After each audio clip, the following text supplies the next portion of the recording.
আসসালামু আলাইকুম, আমি ইমরান আহমেদ আছি আপনাদের সাথে। আজকে গ্রামীণ কিছু সৌন্দর্য আপনাদের সাথে একটু শেয়ার করব। আমি নিজে উপলব্ধি করতেছি, প্লাস হচ্ছে গ্রামীণ যে কিছু সৌন্দর্য থাকে সেই বিষয়গুলো একটু দেখানোর চেষ্টা করব। গ্রামীণ যে বাড়ির একটা সৌন্দর্য থাকে সেগুলো একটু দেখানোর চেষ্টা করি। যে এখানে বেশ অনেকগুলো হাঁস, এখানে হচ্ছে একটা গরুর ফার্ম, অর্থাৎ গৃহস্থ বাড়ির যে গরু থাকে সেই গরুকে খাবার দেওয়া হচ্ছে, গরু পরিচর্যা করা হচ্ছে। এখানে বাছুর হচ্ছে গাভীর দুধ খাচ্ছে। সো আমি আর একটু গ্রিন একটা প্লেসে যাই। এই দেখেন ছোট ছোট একটা বিড়াল, যদিও কয়েকদিন আগে বাচ্চা দিয়েছে, দুইটা কিউট বাচ্চা হয়েছে ওর। এবং দেখেন এই যে টিনের একটা ঘর, যে টিনের ঘরের সামনে হচ্ছে বিভিন্ন ধরনের ফ্লাওয়ার ট্রি, এরপর হচ্ছে ছোটোখাটো বিভিন্ন গাছ। এই গাছটা হচ্ছে বোম্বাই মরিচ গাছ, যদিও কোনো প্রকার মরিচ আমি ধরিনি, বোম্বাই মরিচ গাছ এটা। এবং এগুলো হচ্ছে ছোট পেঁপে গাছ, ওগুলো কিন্তু মরিচ গাছ। অলরেডি হচ্ছে মরিচ গাছগুলোতে ফুল চলে আসছে, কিন্তু এখান থেকে হয়তো খুবই কম সংখ্যক মরিচ ধরবে, কিন্তু প্রত্যাশা রাখতেছে বেশি যেতে হয়। রঙ্গন ফুল যথাসম্ভবত, ফুলের নাম মতো একটু ভালো জানি না, এগুলো কি টগর না হচ্ছে মনে হয় না টগর। এনিওয়ে, তো এখন আমি একটু আউটসাইডে যাই। আউটসাইড হচ্ছে বাড়ির একটু পিছনের দিকে। এই যে এটা কিন্তু টিনের ঘর, এই টিনের ঘরে যে শান্তিটা পাওয়া যায় রাত্রে, বৃষ্টির রাতগুলোতে যে সুন্দর হচ্ছে ঝমঝম আওয়াজ হয়, এরপর হচ্ছে শীতকালে যে একটা শীতের অনুভূতি তৈরি হয়, সেটা দুর্দান্ত। এবং এই যে আমার চোখের মুখে কিন্তু এখন সূর্যের আলো লাগতেছে, এই আলোর যে একটা সফট আভা, সেটা সত্যিই দারুণ দারুণ চমৎকার। এগুলো হচ্ছে কলা গাছ, এখানে কলার বাগান, অলরেডি কয়েকটাতে কলার ছড়াও বেরিয়ে আছে। কলার ছড়াটা কি দেখা যায় কিনা, এই যে কলার ছড়া, কত দুর্দান্ত। এখানে বেশ অনেকগুলো হচ্ছে কলা গাছ। আমি যতটুকু জেনেছি এখান থেকে অনেকবারই হচ্ছে কলা সংগ্রহ করা হয়েছে। জানেন, কলা হচ্ছে এমন একটি গাছ যেখানে একবার ফল দেয়, এরপরে আর কোনো ফল দেয় না, মরে যায় বা কেটে দিতে হয় গাছটাকে। এই যে দেখুন কচু শাক, ভিটামিন এর উৎস, কচুর পাতায় প্রচুর পরিমাণে লৌহ এবং ভিটামিন এ থাকে। আসেন আরেকটু আবাদি জমি দেখাই, জানি না ভিতরে ঢুকতে পারবো কিনা। চারিদিকে হচ্ছে আইসোলেটেড করা নেট দিয়ে,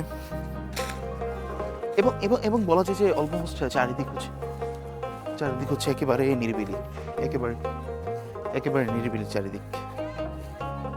এবং এবং এখানে যদি দেখাই, এখানে আবাদি জমি না, মানে বাড়ির আউটসাইড, সেখানে হচ্ছে কিছু শাক পাতা করা হয়েছে আর কি।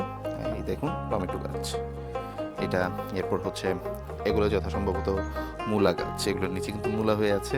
মূলা গাছের উপরে এই শাকগুলো মূলার শাক হিসেবে অনেকেই ভাজি করে খায়।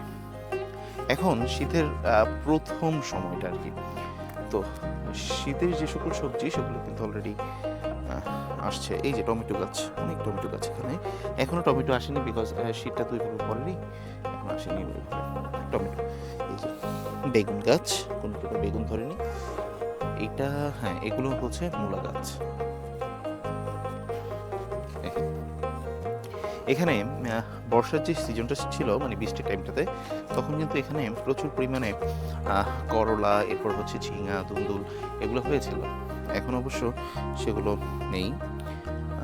দেখে একটা জিনিস, এই যে এখানে কিন্তু এটা সম্ভবত লাউ না কুমড়া হবে, আমি শিওর না, লাউ অথবা কুমড়া হতে পারে, যথাসম্ভবত এটা লাউ গাছ।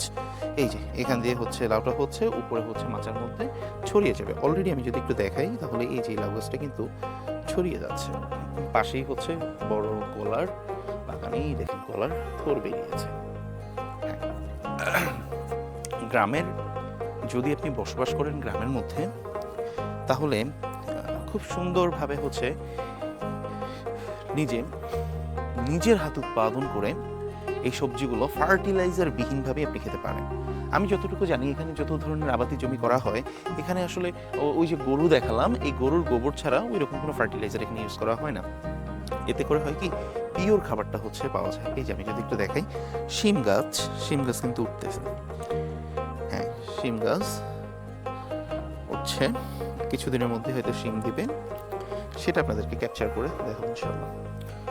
এবং দেখেন চারিদিকে হচ্ছে বিল, খোলা জায়গা, গাছের ঝাপনানি থেকে খুব সুন্দর বাতাস লহর। উপরে হচ্ছে একটা চালতা গাছ। এই চালতা গাছ নিয়ে কিন্তু জীবনানন্দ দাশের খুব সুন্দর সুন্দর কিছু উক্তি আছে।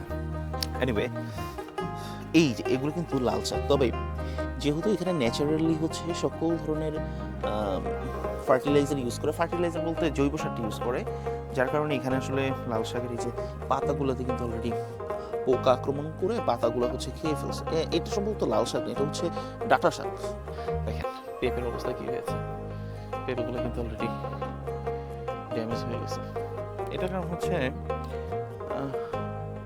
আমি শিওর জানি না এটা কারণ কি হতে পারে, কিন্তু পরিচর্যা হয়তো ওইভাবে করা হয়নি, অথবা হচ্ছে ফার্টিলাইজার ইউজ করা হয়নি, হচ্ছে এরকমটা।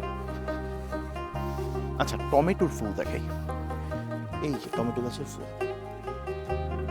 এই টমেটো গাছের ফুল একসময় কিন্তু ঝরে এখান থেকে যেটা হচ্ছে বিলাতি টমেটো বলে, মিষ্টি টমেটো, সেই টমেটোটা হবে। আমি দেখাই, এই যে ওর নাম হচ্ছে সাম্বা। ও হয়তো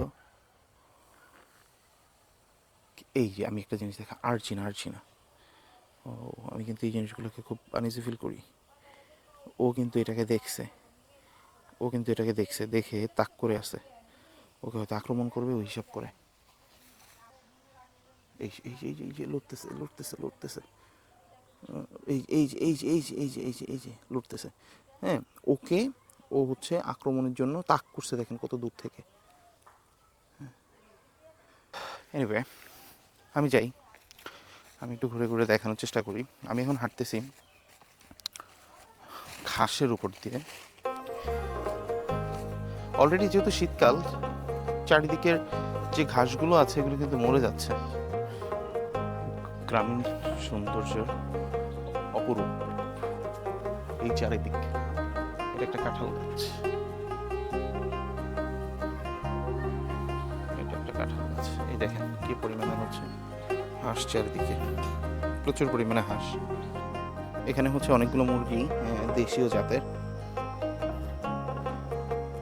কেন হচ্ছে দেশি মুরগি থেকে পুষ্টিটা বেশি এটা হয়তো বুঝতে পারতেছেন। ওরা চারিদিকে ঘুরে ফিরে ওদের খাবার খায়, এবং ওদের যে খাবার আহরণের সিস্টেম, সেখান থেকে ওদের শরীরের সঠিক মানের পুষ্টিগুণগুলো রক্ষা করে, যার কারণে আমরা এই দেশি মুরগিগুলোতে একটা ভালো পরিমাণে পুষ্টি পেয়ে থাকি। আমি যদি এখানে দেখাই একটা কলা গাছ, একটা বিষয় হচ্ছে এই যে গৃহস্থলের যে গরু ঘরটা বললাম, এই গরু ঘরের কিন্তু পিছনে এই যে গোবরগুলো কিন্তু এসে, এটা একটা ক্যানেল সিস্টেম ছিল, এই ক্যানেল সিস্টেমটা কিন্তু অলরেডি ভরে গেছে। এগুলোই কিন্তু জৈব সারে কনভার্ট করে সেগুলোকে ওই বিলগুলোতে দিয়ে রাখে, বাগানগুলোতে আর কি দেয়। আমি দেখাই একটা পরিত্যক্ত কল এখানে। সো এই তো গ্রামীণ সৌন্দর্য, চারিদিকে গাছপালা। আমার কাছে মনে হয় যে প্রতিটা মানুষের, অন্ততপক্ষে যারা শহরের এরিয়াগুলোতে থাকেন বা ব্লকড একটা এরিয়াতে থাকেন, তারা একটা নির্দিষ্ট সার্টেন টাইম পর তাদের এই গ্রামে ভিজিট করা দরকার। গ্রামে এসে হচ্ছে আপনার খালি পায়ে হচ্ছে মাটি পাড়ানো দরকার। এতে করে আমার কাছে মনে হয় আমাদের বডিতে যে সকল নেগেটিভ এনার্জি থাকে সেগুলো হচ্ছে ডিসচার্জ হয়ে যায় গ্রাউন্ডের সাথে আর্থ হয়ে। সো এটা আমার কাছে মনে হয় আর কি, জাস্ট এটা আমার ধারণা ভুলও হতে পারে। আমি একটু চালতা দেখাই, কিছু চালতা দেখে আসলে কত কিছু দেখার মতো আছে, জানি না কতটুকু ভালো দেখা যেতেছে। ওই যে চালতা চলে আছে।